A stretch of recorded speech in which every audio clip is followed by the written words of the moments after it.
Hi everyone, it's Angela, and I wanted to offer you a bit of a walkthrough through the Layered Storyboards PDF that I created for all of you.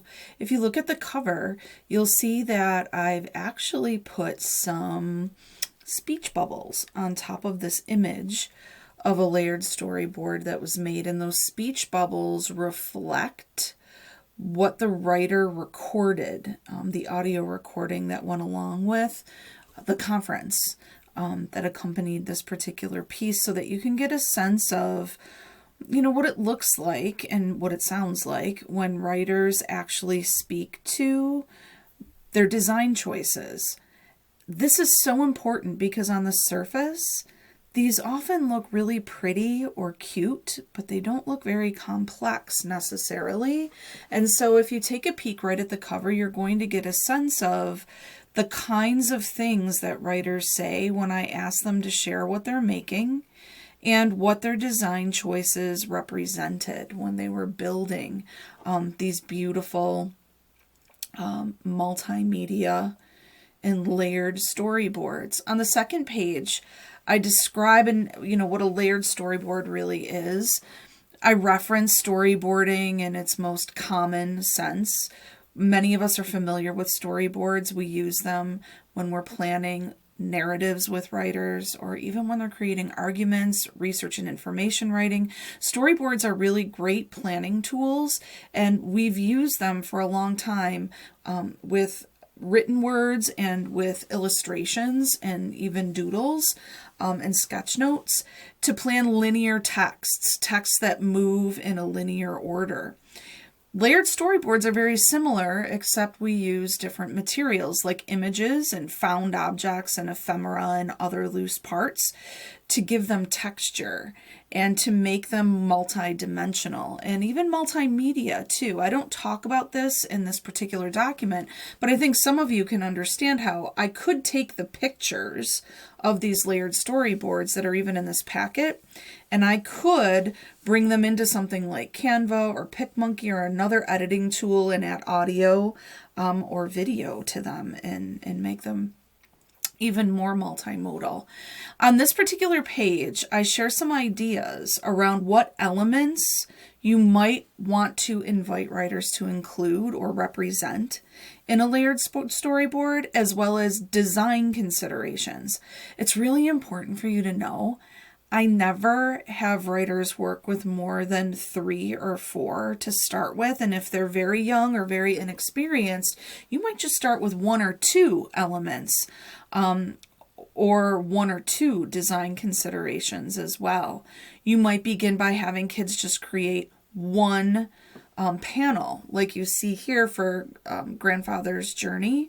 That's just one panel that kind of tells the beginning of the story.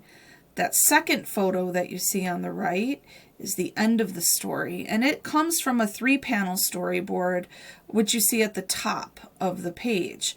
I don't know necessarily that you need to have writers do all 3 parts, but if you want, they could do a beginning, a middle, or an end, or something even more complex, and I'll talk about that in a minute. On this third page, I offer you a 6-step process for having them complete a layered storyboard of their own. They could create a single panel that offers an analysis, a literary analysis of something that they've read.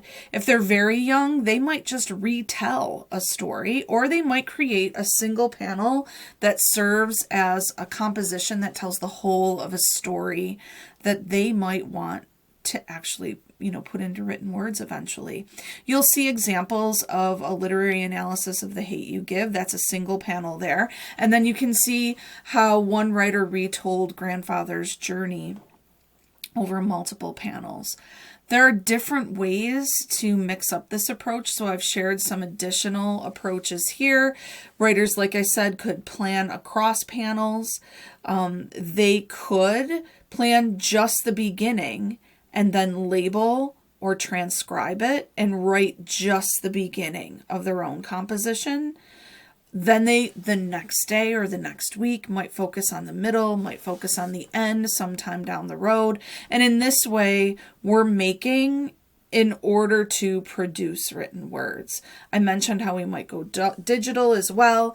And often when I do this work with writers, they don't necessarily end up composing a traditional essay, literary criticism, or story, but they do create an artist's statement. And the artist's statement often helps align to the standards and reveal information that shows that writers are meeting specific standards in our curriculum, but in a way that's really interesting and compelling and authentic. Because if you end up creating, let's say, an exhibition or an installation or a gallery even of these layered storyboards, the artist's statements are perfect to pair with them, and they offer a lot of context to visitors and viewers. In this packet, I also go through ways that you might use transcription and simple strategies that bridge writers from making to producing written words. I've shared where you might find the best materials for this without spending a lot of money. And I offer some tips as well. For instance, like I said before, if you're new to this or writers are new to this, you might want to just begin by focusing on one element of a genre or a form and one design choice. For instance, here, we're focusing mostly on characterization and how a character changes from the beginning to the end of a story, and we're using paper. So the design choice is around the paper that's being used in the background, and specifically the texture and the color and the gloss of that paper are things that this writer was thinking about. If you want to see the completed work, just take a peek at that artist statement on the previous page right here. 2 previous pages back, where it says composing artist statements. You'll see the thinking behind that particular work there.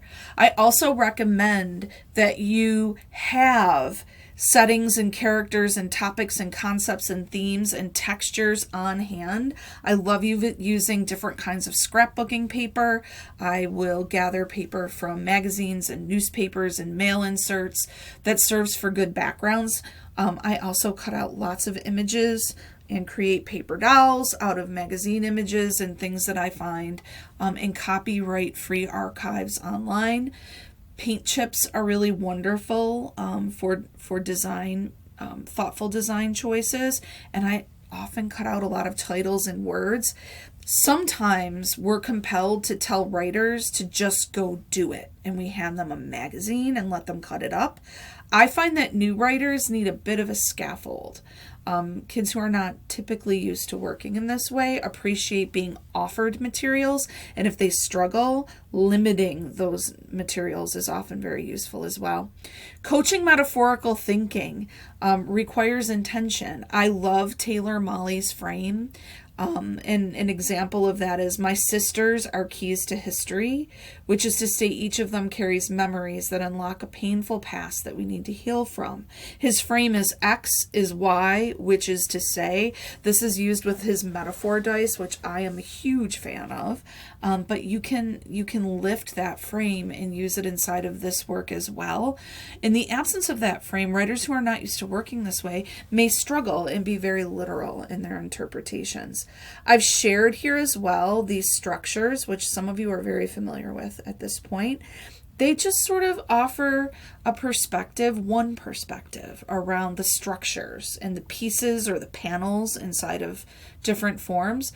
And then the rest of this packet includes templates that you may use and that I encourage you to share with writers. Encourage them to cut them up and move the pieces around and play with them too.